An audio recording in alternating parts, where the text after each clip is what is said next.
Check. 1, 2.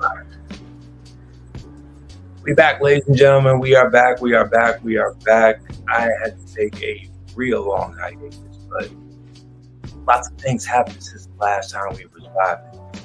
We'll get into all that as time goes on, you know what I'm saying? But let me first and foremost introduce myself to you. My name's DJ Daz1. How y'all doing? Happy 2023, soon to be 2024. Can you believe it, ladies and gentlemen? 29 days from now. Actually, no.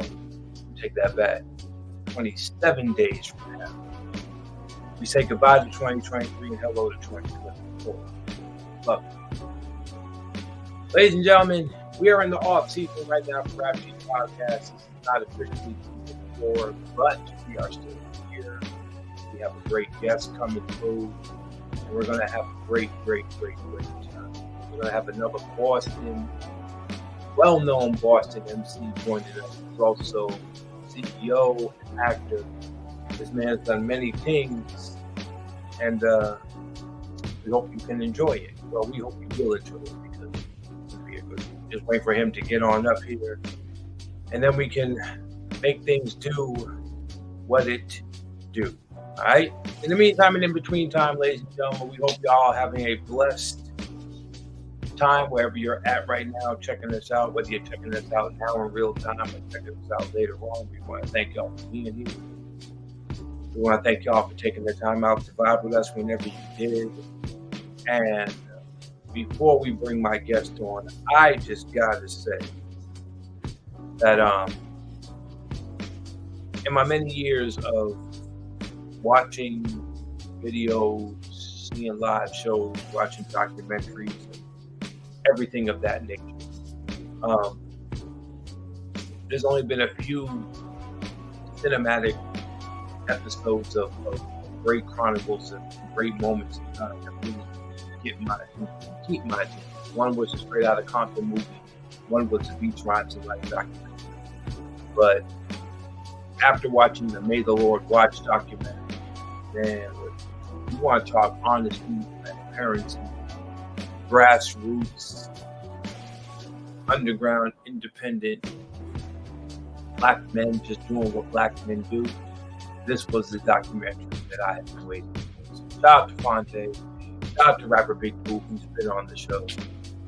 I have been faithfully trying to get LB on the show, and I continue to try to get LB on the show because what more can you say? All right, but we'll get into that a little bit later. Switch up the beats a little bit as I get ready to bring my brother on and try my best to get mad at this guy because he's eating, knowing how hungry I am right now. So not mad at that. You already know what it is. I will ignore that part. Okay. My bad. No, it's all right. It's fine. I'll get my turkey legs after we are done. I can't really say too much about this guy. I've known him for way too long. Man, way too long. Back when we were both, well, he still MCs, I don't. But that's when I first met him, when I was knee deep in the battle game. For those that know me from Boston, battling was my thing. Yes, sir. But I have to give appreciation to there's so many Boston artists that I either rock with or just looked up to. I can name so many: Acro, 7L, Edo G, Insight, Foundation Movement, Rex, Terminology, Easy Money, like Bricks, Iadonna. You brought it back, Iadonna. You brought it way back, Iadonna. Let me see who else. My man, Session, Slang, Diogenes, Slang, Crumb Snatcher, Big Shug, Crumb, Lawrence. Rest in peace, Scientific. For sure. My man, MC Exposition. Rest in peace to him. Yeah, rest in peace. Mo Pope. We could just be talking names forever and a day. But in the heyday of when we was all rocking in Boston during like when the mayor would have the big concerts in Government Center, to so many venues, Middle East, Bill's Bar, Western Front. You're going back like 20 plus years, bro. So many moments. This man right here was in the forefront of all that. Stay Grinding was the label. Not only was he the artist, he was the damn near CEO of it all, the main curator of it all. Respect. This man has done acting. I mean, we're going to unpack everything and everything. He's got a new single out right now. I'm going to let him talk about that because I like to save all the good stuff for him because they can announce their stuff better than I can. But before we get started, I want to say peace and love to DJ Edition for making this happen. For sure.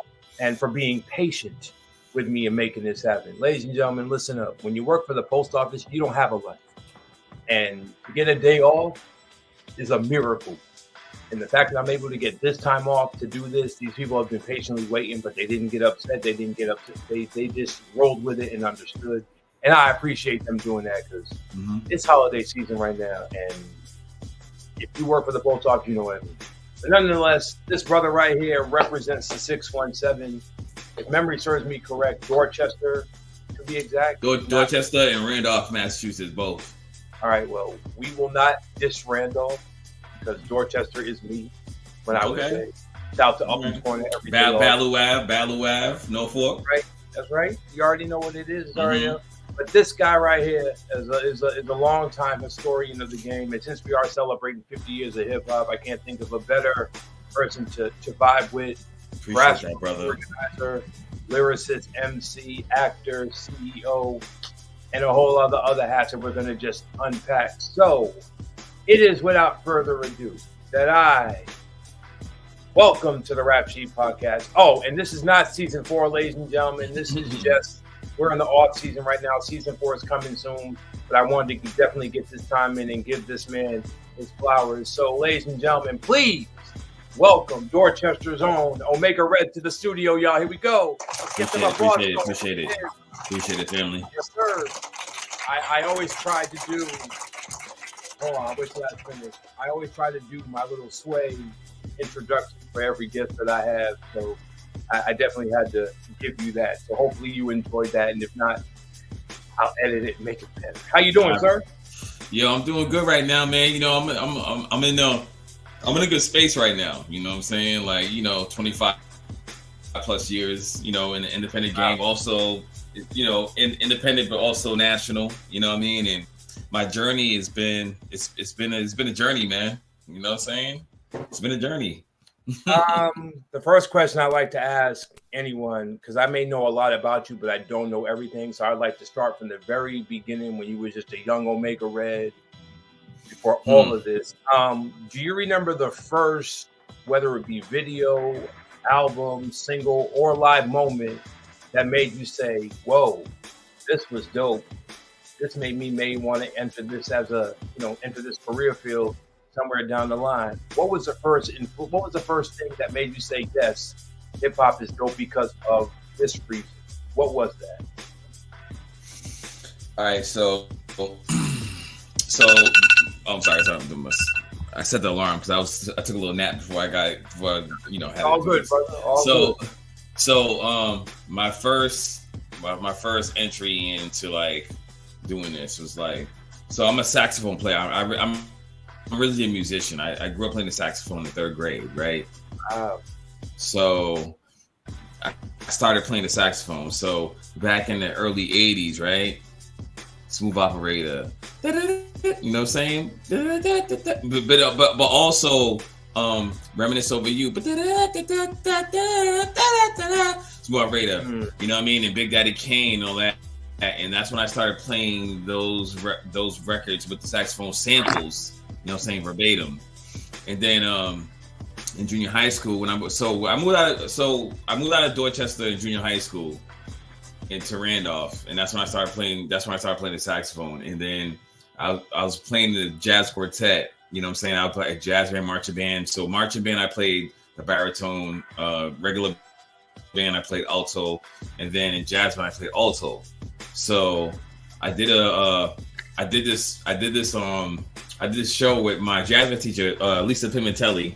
You know what I'm saying? I gotta give her a shout out because if it wasn't for her, I would not be where I'm at today, musically inclined. You know what I'm saying?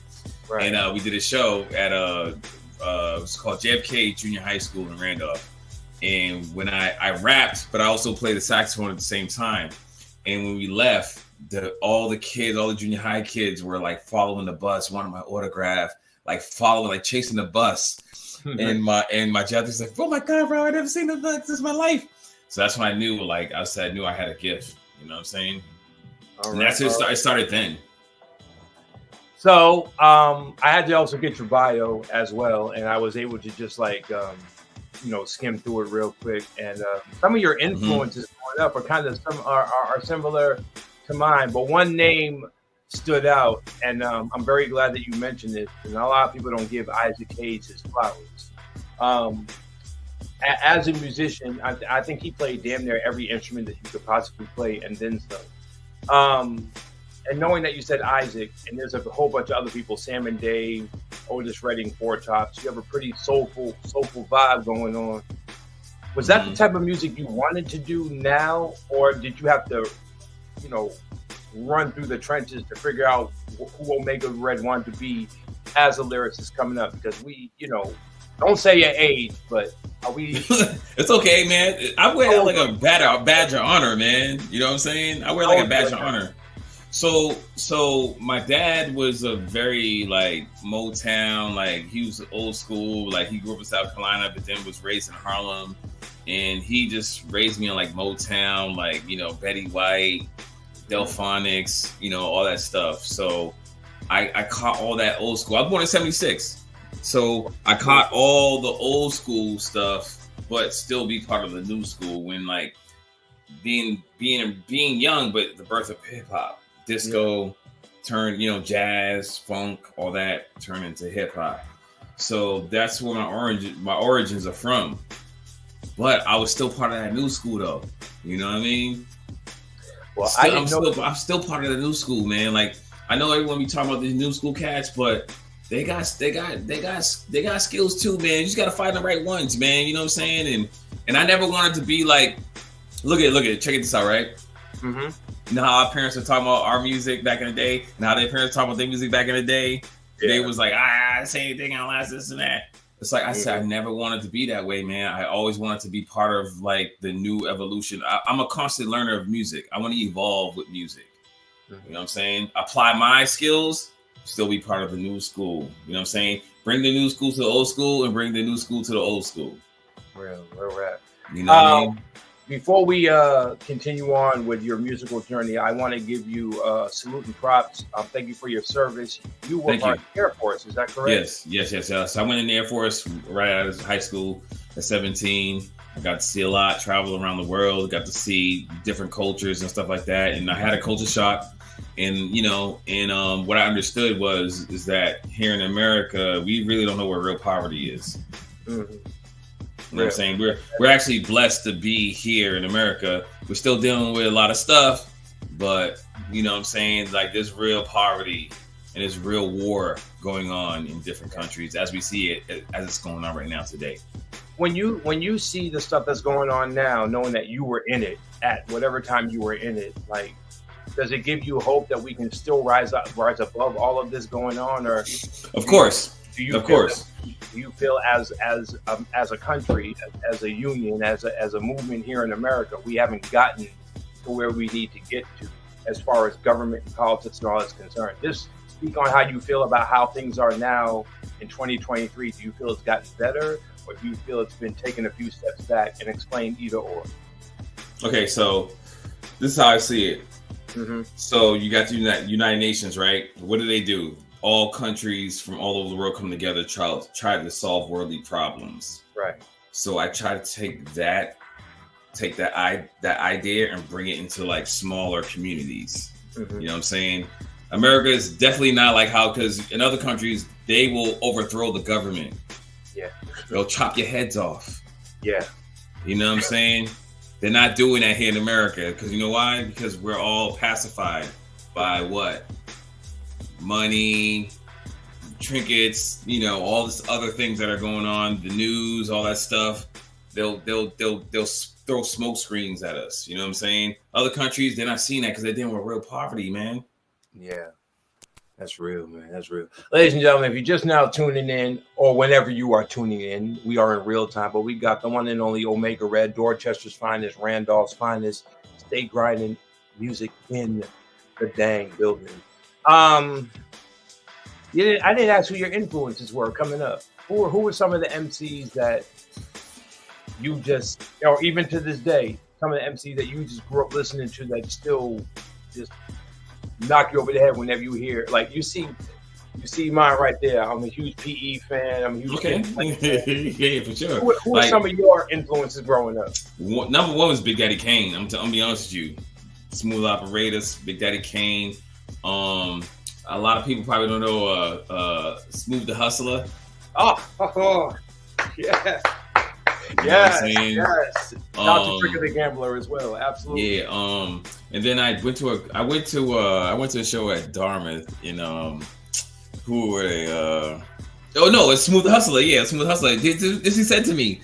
Mm-hmm. I said, Smooth, bro. I'm like, yo, you're one of my biggest fans. He said, he whispered in my ear. He's like, don't let anyone tell you can't achieve your dreams and goals. Around my way. Who's the other cats? Around my way. No, I forgot their names. Ill and Al Scratch. Ill and Al Scratch. They were smooth. Okay. They were smooth. And then, like Nas and Mobb Deep, and I mean, but then I can go back to like the 70s. Like I listen to a lot of rock music too, like Aerosmith, Green Day. Who else? System of a Down, Red Hot Chili Peppers. Of course, what's the name? What's his name? This dude right here. Jimi Hendrix, man. Jimi Hendrix. My mom listened to a lot of Jimi Hendrix. You know what I'm saying? So I had a lot of like. It's like my parents are from the 50s and 60s, so I grew up listening to all like the civil rights movement musicians, their favorite musicians. You know what I'm saying? I listen to all that. What's his name? Bird, Larry Bird. I'm not Larry Bird. I'm John Coltrane. They call him Bird. Yeah, Bird. Who else? Miles Davis. Bradford Marcellus. You know what I'm saying? All right. So my musical opus is so broad. You know what I'm saying? So I can never be pigeonholed when it came to rap. I mean, I came from the underground rap, but I'm a musician. I write composition. You know what I'm saying? So it's very I can cross and bend all genres, man. Like I'm in a space right now where I'm creating like.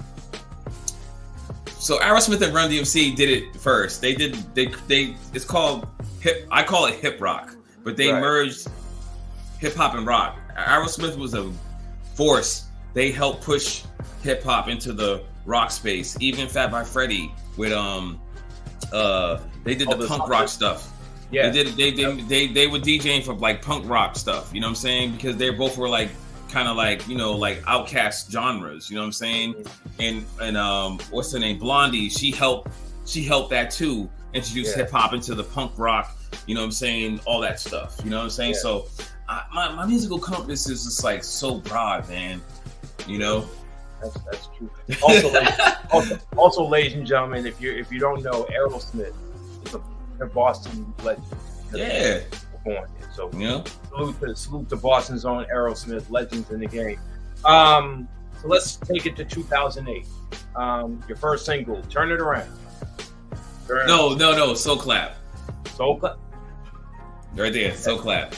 That's the one Roy was playing on jamming. Right there, Roy Barbosa.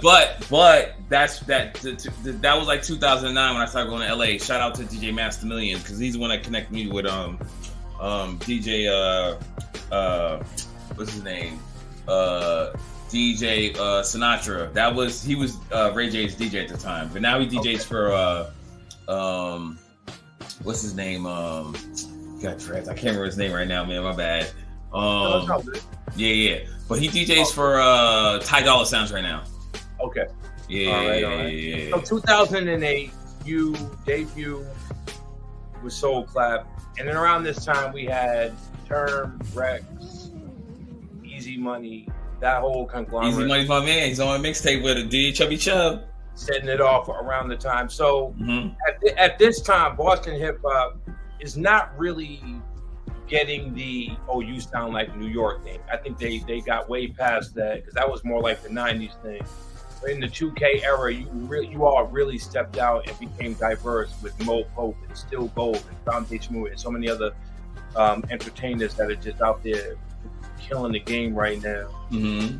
Did you feel that your sound, the music that you was going to unleash into the world, did you feel? I don't want to say that you feel good about it, because obviously you did it, otherwise you wouldn't have put it out. But where was your level of confidence at this time with the new record that just came out? You're just a new face now that everyone's getting to see who you are. Where was your confidence at this particular moment in your career? I mean, I was still like it was so surreal, you know what I mean? Because I used to dream about, you know, working with like a lot of the artists that I want to work with, like KRS-One, Hip Hop Party, you know what I'm saying? And then going from doing a record with KRS-One to like a pop icon, Ray J, right? Right. And then then Ray J introduced me to Detail from Convict Music, which he produced Grammy Award-winning records with Wiz Khalifa, We Them Boys, and How to Love with Lil Wayne, and Drunken Love with Beyonce. So Detail produced like 4 records on my last album that dropped 2018. So I was just like an understudy, you know, how to, you know, from doing underground records to make hit records. This is a formula. There's always a formula. Everyone thinks there's not a formula. There's a formula. You can put your style into it, but there's always a formula. Right. You know what I'm saying? So it was kind of surreal for me. And then from there, I learned how to like make hit records on my own. And then that's what got me into music publishing and making hit records, you know, for like TV and film, doing the theme song for Black Lightning. Wow. You know what I mean? Man, listen to this. Ladies and gentlemen, these are boss moves. Straight up boss moves. But not even boss moves. It's more like you had a plan for each step of your career before you went and did it. I, unfortunately, just grew by the seat of my pants, which is why I stayed away from music. It didn't further my hip-hop career like I wanted to. I didn't really know what I wanted to do. I was just excited just to make music and record it and have it. But you know what, though? You know what? Everyone says their perfect purpose in the hip-hop game, man. You know what I'm saying? Like, what I realized is, like, everyone got to find that place. It doesn't mean that you know, everyone wants a certain level of success, but it's all about what you're comfortable with in finding your purpose in the game. Because there's many levels of things in this music business, and everyone thinks they have to be at the top of the pyramid. You don't. You can make it easily $100,000, $150,000, $250,000 in the music business. You don't have to deal with all that other stuff. You know what I mean? And this is, you know, go ahead. No, finish that up. No. I'm just saying, like, that's what I learned, man. Like, I'm not walking through certain doors, man. I don't care for that, man. Like, I want to make money off it, but I'm not gonna compromise my integrity and compromise my soul. Well, speaking of wanting it to do your own way, this really shocked me, and I wish I had known this from the many times we spoke. You have a famous relative in the game. Mm-hmm. Yeah. And when I mean, first of all, she's a Boston legend as well, and we're going back to disco now because you spoke on that in the beginning. This is one of the queens of disco. I often advocate, and I tell my wife this and my mom this many times. If I was old enough to be in Studio 54, I probably would have met this person face to face. Because her music was just everywhere back in the late 80s. Yeah. Can I say the name? I don't like. No, you can say it. We got to work it together. Ladies and gentlemen, this man's aunt is the legendary Donna Summer. Yeah. And I'm not gonna, say what kind of person she was or anything like that. I want to ask, did she ever give you any pearls of wisdom that still sit with you today that you can share with us? Yeah, she did. I mean, she gave me a lot. She gave me a lot of wisdom. So we have a song. We did a song together. It was called Angel. Angel. Yep. Yeah. So, I stayed with her in Nashville, Tennessee for a while. We were like doing production together.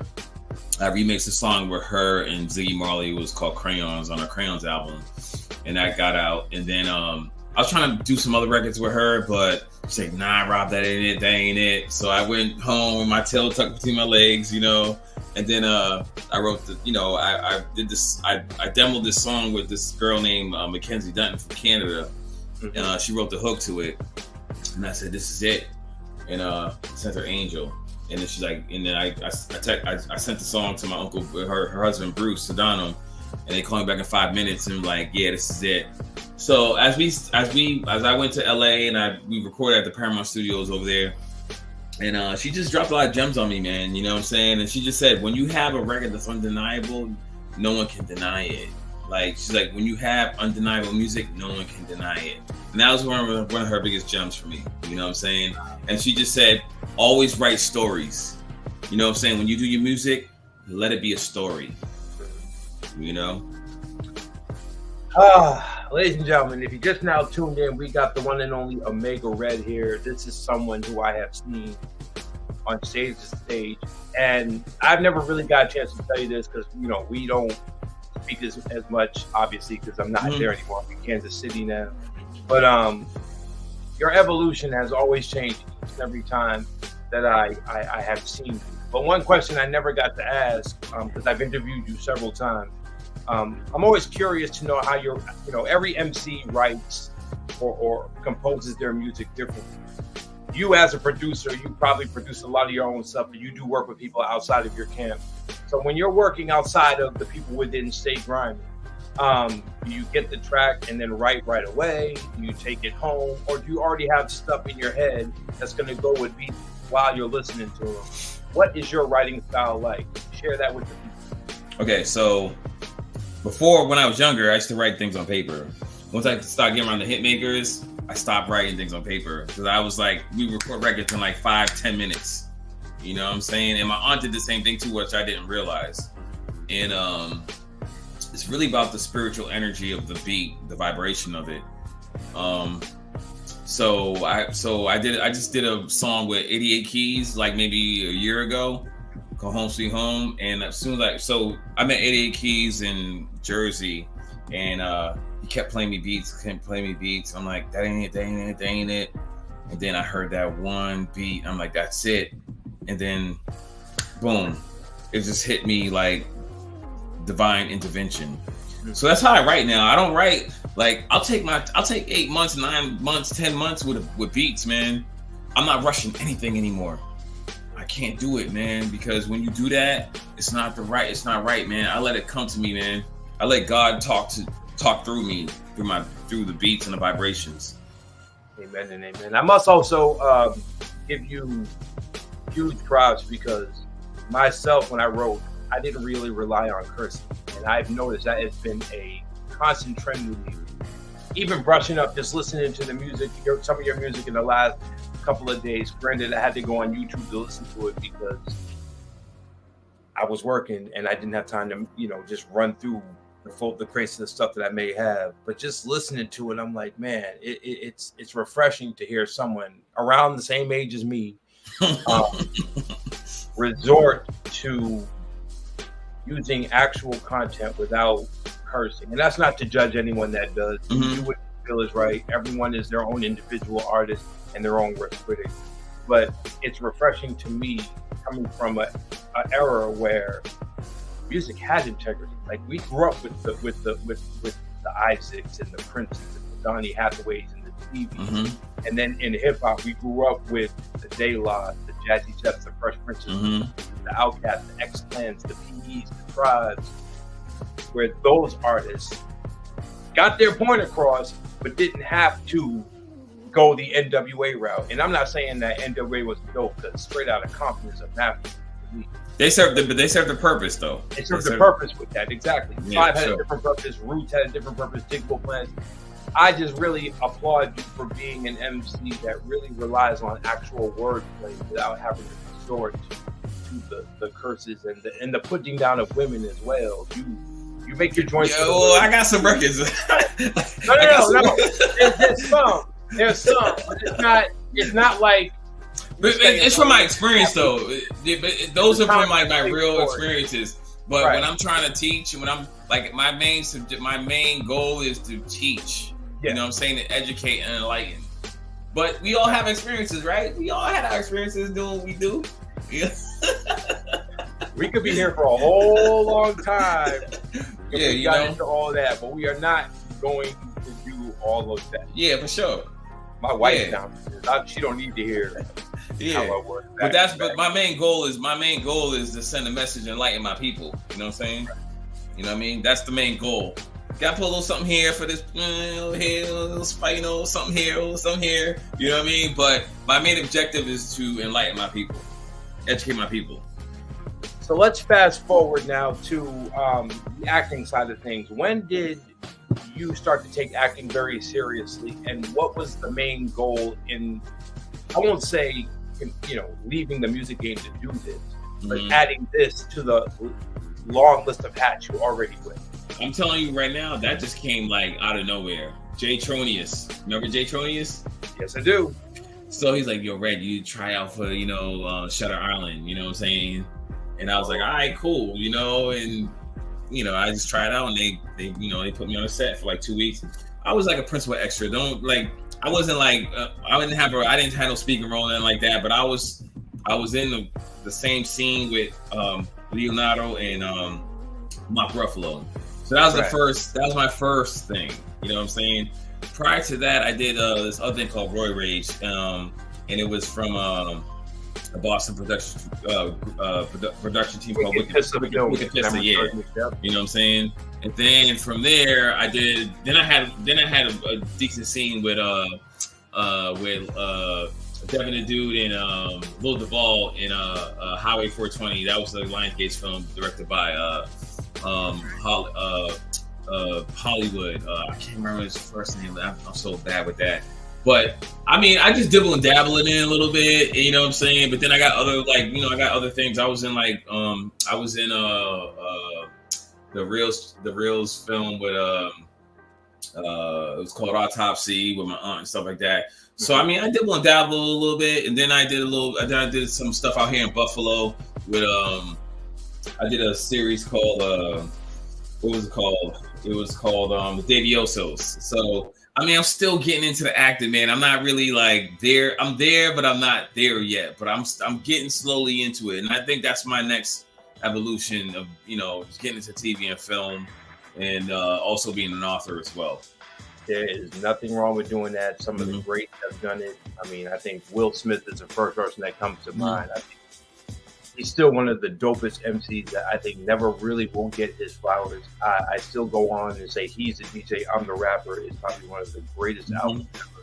Yeah. What Will's doing now is just an inspiration for people like yourself. Like, look, if this person did it, ain't no question that I can do it. Writing scores. I will assume that you have, pen music for TV or film scores. Is that a how can I put it? Like, because writing songs for your own albums is it's way different. Yeah, like explain the differences between writing for yourself, because you're Omega Red. We know what you're going to bring to the table, as to writing for a score that's somebody else's view, somebody else's vision, and you got to, get that song fitted to what this TV or movie or whatever it is about. Explain the challenges of doing that, and do you? All right, earlier I was really like I want to write what I want to write for me, and they're like, nah. Like this is what we're looking for, Right. And once the checks start coming, I said, oh, I see. And then I just created characters, man. It kind of liberated me, because I can create these other characters. You know what I'm saying, of myself. Like I have this character called Red Lion, where I like do a lot of growling and this other stuff, and then I just create all these different characters that I wouldn't be able to do as Omega Red. And I was like, oh, they like this record? Like I had records placed on Stuck in the Middle, Disney Channel, and then I had like musical beds with my producers that was on like Kardashian Show and all these other TV and reality shows. And at the end of the day, I'm like, why not get what they want so I can get paid? And I can use that money and just do what I need to do for my own projects. Right.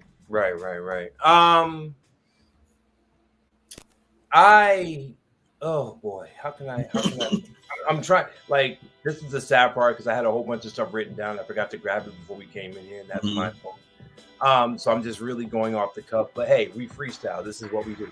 That's what we do. I want to ask someone that's very experienced in writing for film scores. What was the first one you did? How long did it take you to finish it? Mhm. And did you finish something and say, you know what? Nah, this just quite isn't it. I don't think they're going to like it. Or did you just go off your gut and say, you know what? Let me present this and see what they say. I'm asking you, when you create, do you just go with the first thing that you did?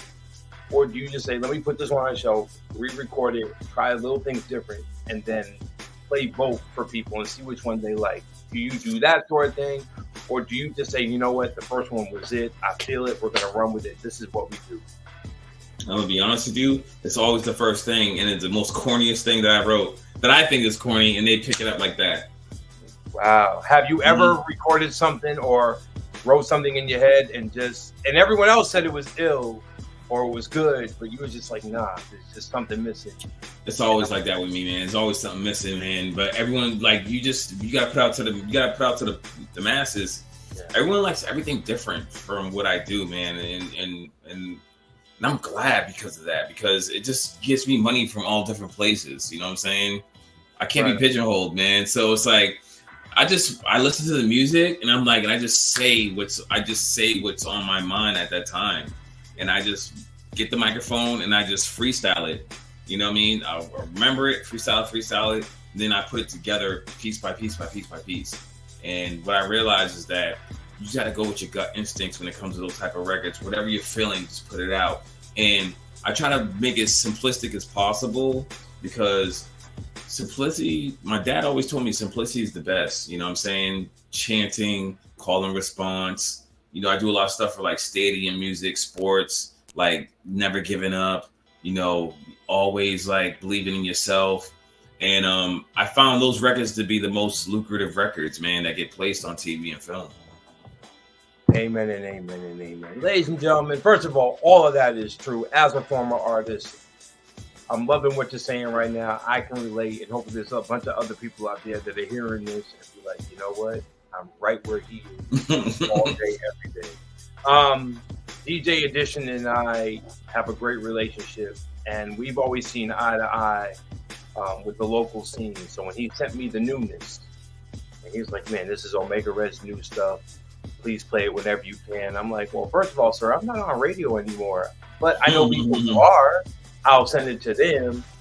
But he's like, yeah, I'm promoting this record and everything. So memory serves me correct. Sound Waves, right? Mm-hmm. Okay. Wanted to make sure I had the right title.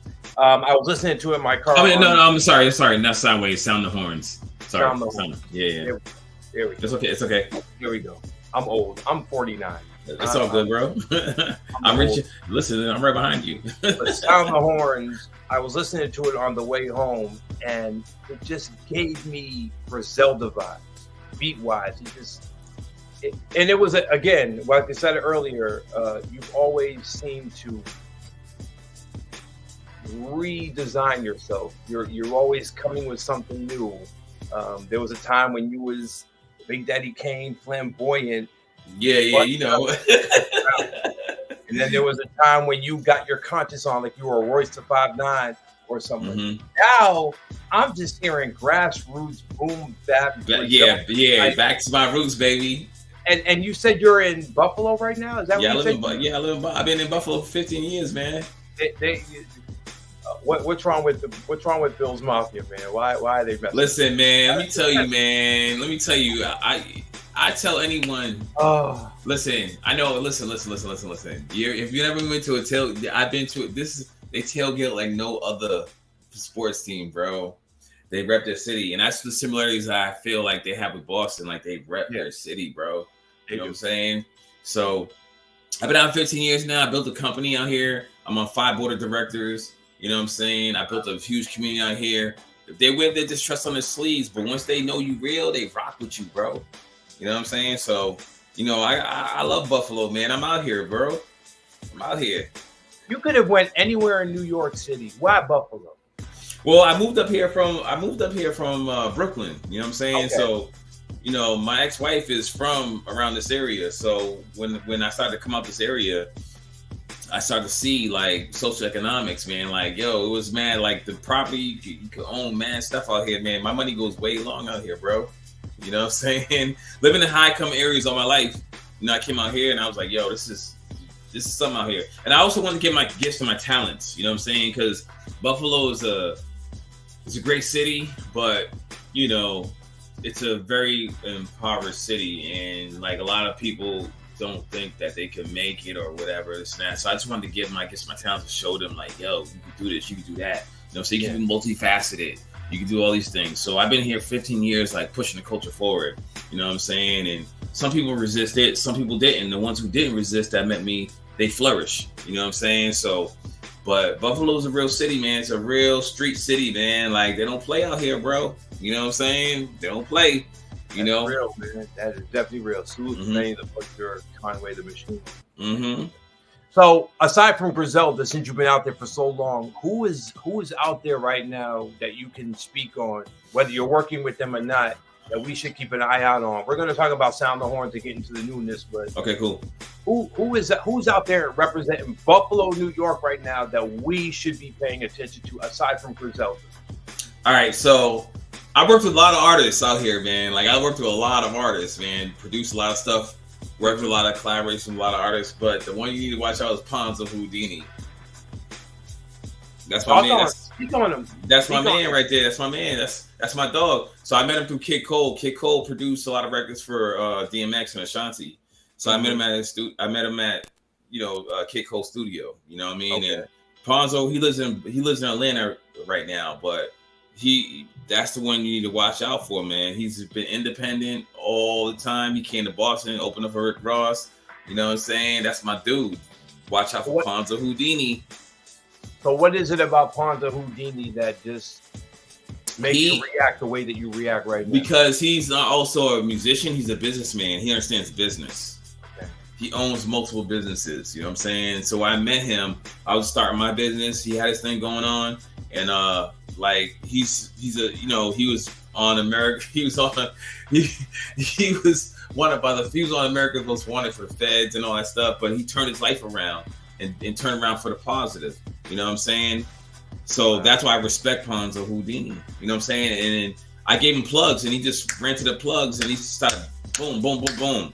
Like, he's a self-made man. Like, I gave him connections, but he ran, and I passed him a baton. He took it and he did it. You know what I'm saying?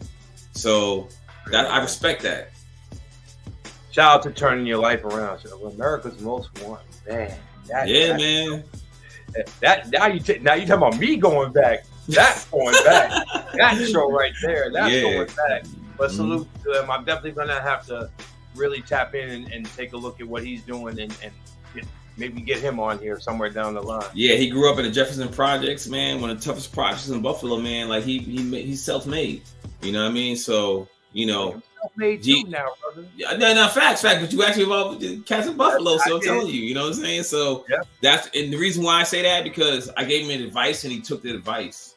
You know what I'm saying? A lot of people, I was trying to give people a lot of advice and they didn't take it. Ponzo took it, and it just leveled him up. Like, I mean, he would have got there regardless, but I see he had the same energy, he had the same hunger and grind that I had. I said, Ponzo, you're gonna make it because you got that same hunger and energy.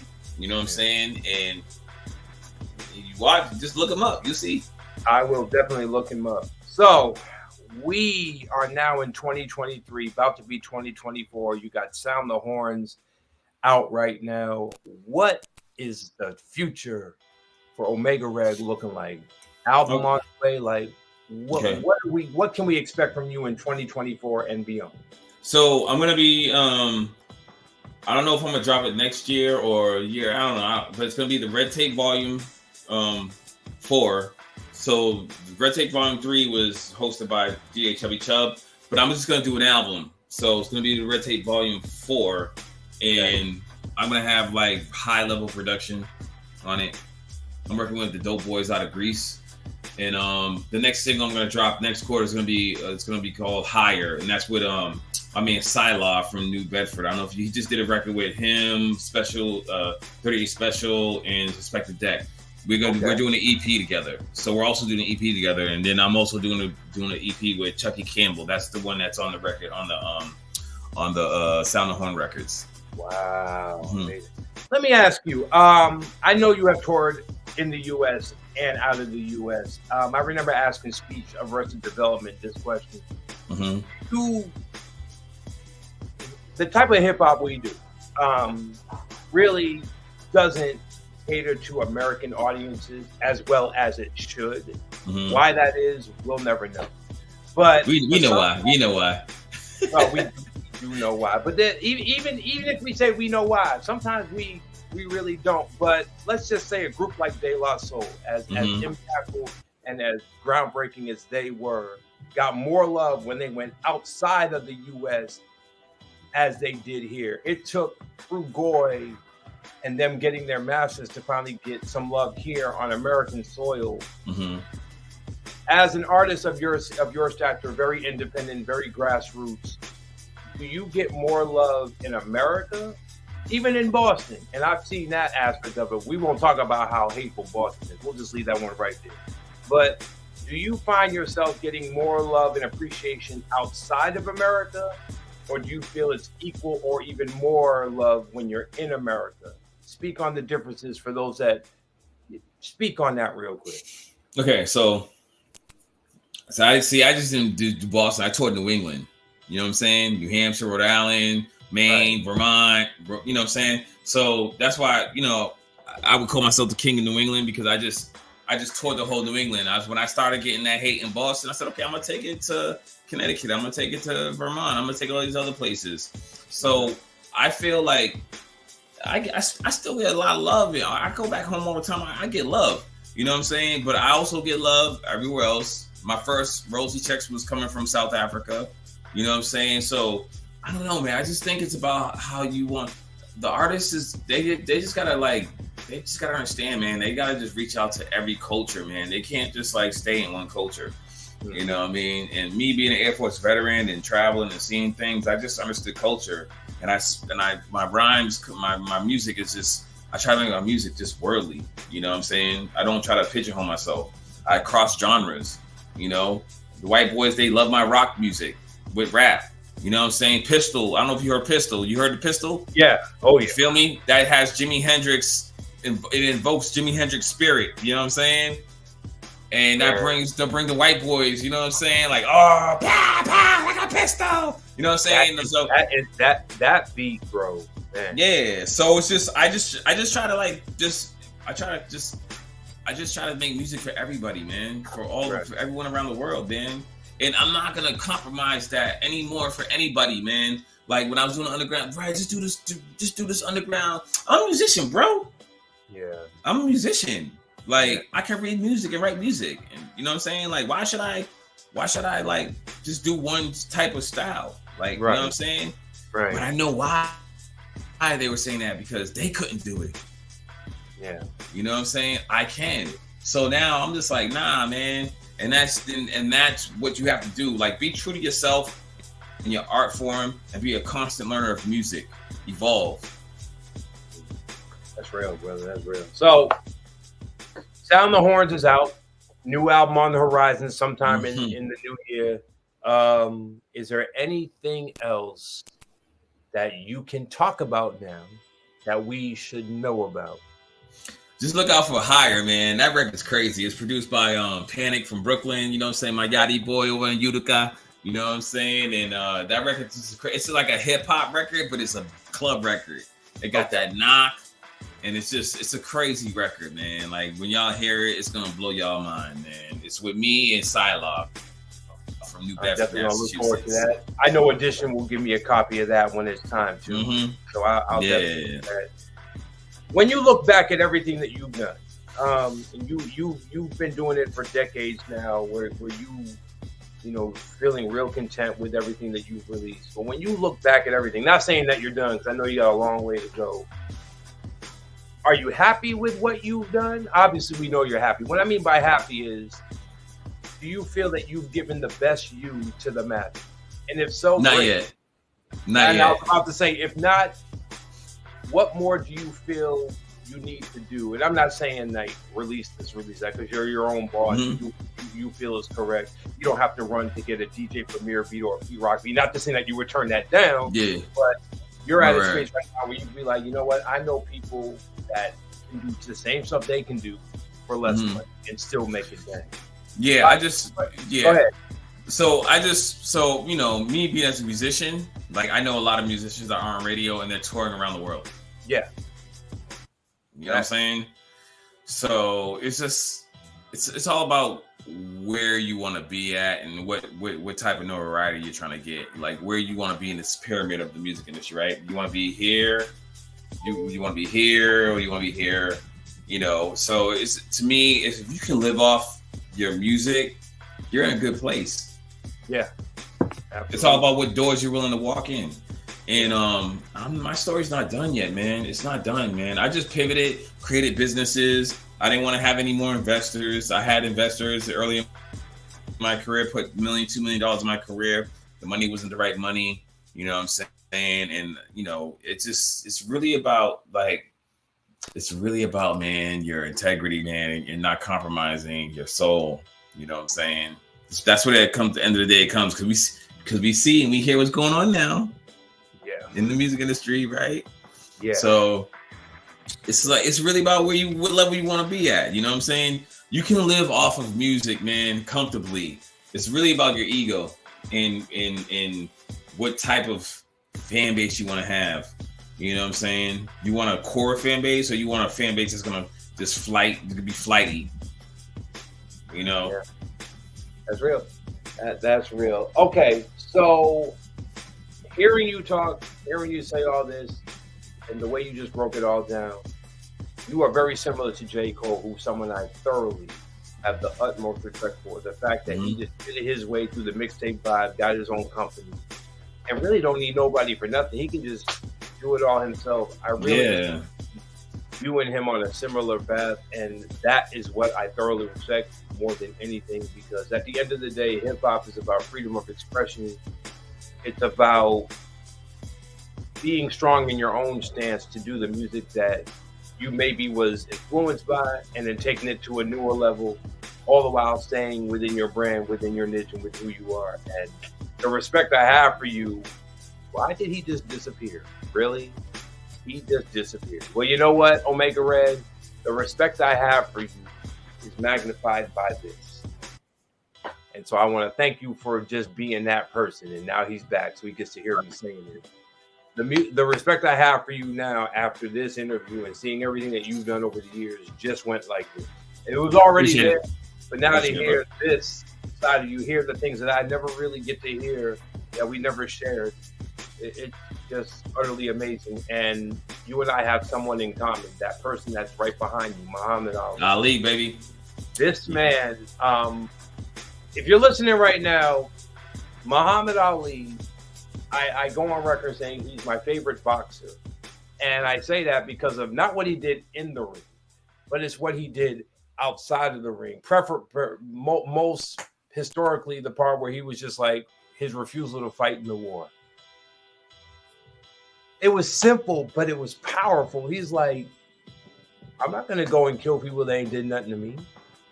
And Why? back in that time, like, we couldn't even drink from the same faucet or eat in the same places. And he's saying that. You know? He's saying and that. You want me to fight for you? For what? I'm not going to go and kill these people. They ain't never called me the N-word. And that right there was just like, are you listening? You listening to this?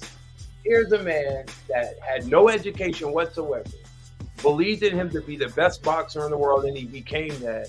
But his political view shined brighter than his boxing career. What? And listening to you, you can make the dopest jams and all that, but hearing you just speak as a person and the belief in the belief in yourself that you have, this passionately speaks louder than any song you'll ever make. And that's not a diss to you or an insult or anything like that. When you can speak powerfully and make more noise than your music is making, when the music is done, your stance and how you speak can't be duplicated, can't be topped, and will never be outshined. And so for that, my brother, I salute you for just being a stand-up brother. Appreciate you. A great creative of color that is not only providing people with jobs and furthering this lovely culture of hip hop that we have, you got businesses, bro. Like, I'm trying to get my businesses off the ground, and my work ethic is not like yours. And maybe I should, after this interview, I'm going like, my wife for and actually have belief in myself to actually get out there and do something and really make an impact with this thing that I've known all my life. If you can do it, why can't the next person? Exactly, man. I'm human, man, just like everyone else, man. And that's what I did here in Buffalo, man. Like, people got next to me and was like, yo, you know, I was telling them what I did and what I was about, and they was like, okay, whatever. But then they started seeing it happen. It's like, oh wow, if he could do it, I could do it, because they're around me, right? Motivation, inspiring. You know what I'm saying? And that's what I'm here to do. I'm here to inspire. You know, so I just we come around from, I come from a lot of legacy. So, and just because I chose a different path, doesn't mean that I haven't been around all that stuff. You know what I'm saying? So that's what people need to understand. It's just because I've been around people who are super successful or the level they think you should be at, there's not actually a level that you should be at. Like, everyone has their own path and their own way, Yeah. So with all that being said, ladies and gentlemen, this is Omega Red. The song is called Sound the Horns. Stay Grinding is the movement. He's an actor, y'all. He's going to be an author soon. He's toured the entire damn globe, not just New England, the entire globe, and he has yet to officially begin. At 46 years old, he is just getting started. I mean, look at Nas. This man just dropped 6 albums in the last 3 years. Right, in the fire. And every last one of those albums was better than the one that came. Fire. Jay-Z, if you're listening, we know it's your birthday. But if you're going to come out with a new album, you got to be on the level of what Nas has done. Mm-hmm. And you're capable of doing it. If it happens, I'm all here for it. But I want to say, keep doing what you're doing. Appreciate you. Don't quit. Don't give up. And with all that, tell them about Sound the Horns. Promote whatever you want to promote. This is your time. Let people know where they can find you at. Yeah, you can just all my social media is Omega Red Superfan. So it's just Omega Red SUPAFAN. That's all my social media. Holla at me, I'll get right back at you. You didn't promote Sound the Horns yet. Okay, and yeah, check out this record right now with me, my man Chucky Campbell. Sound the Horns. Where can they get that? How can they get? They can get it on all social media platforms, man. It's on everything. Spotify. It's on everything. All right, my brother. Ladies and gentlemen, this is Omega Red. Omega Red, when you get off here, if you could, please, I would love a couple of drops from you, if you don't mind. I got you. Let me know where I send the money. I got you on. No, we good. We don't have no money for that. And I want to thank you for taking the time. It's good catching up with you again. And man, let's stay in touch. Please drop me your phone number. I will text you mine. Okay, and we cool. can stay in touch. So whenever you got something, just send it to me right through yourself. I love addition, but sometimes I want things quick. No doubt. Especially if I know the integrity behind it now that I know, hearing you speak, it makes me want to just get behind your movement even more. I appreciate that, man. I need all the support. I need all the support I can get, bro. Yes, all sir. the support, you got it over here, man. Right. We still Boston all day, no matter where we are. You know what it is. Threes and trees, baby. Omega Red, ladies and gentlemen. This is the one and only Omega Red. Let's give this man a round of applause one last time, y'all. There he is, right there. Rap Sheet Podcast, off-season vibes. Not fourth season, but we're getting there. But this is one for the record books. This will be on YouTube. It's already actually on right now because we're doing. Okay, cool. It's on YouTube. All right, yeah. I'm gonna share it. So pass this to everybody, man. Yeah, for sure. And please follow me at Rap Sheet Podcast on YouTube. Everyone, subscribe to the movement. We got great interviews from all over. DJ Cool, Rapper Big Pooh, Master Ace, Steve Russell Hart from Troop, just to name a few. Brother J from X Clan is on there. Check out what we got. If you like it, share it with a friend. We got great interviews for season 4, including this one right here. So thank you, Omega Red. I appreciate you, my guy. I'm honored, bro. It's a pleasure, man. Let's stay in touch. Ladies and gentlemen, enjoy your Monday night. Enjoy your week. We'll be back again real soon.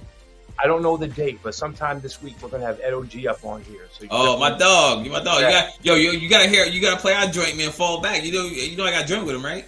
I know. Yeah, that. we got a joint called Fall Back. Yeah, look it up. I will look that up, most definitely, man. Mm-hmm. Thank you, Omega Red. I love you, my brother. Peace and blessings, everyone. Until next time, Rap Sheet Podcast, where creators and culture meet. See you next time. God bless you. Peace and love, Omega Red. Yeah. Yes, sir. Stay grinding. Stay grinding.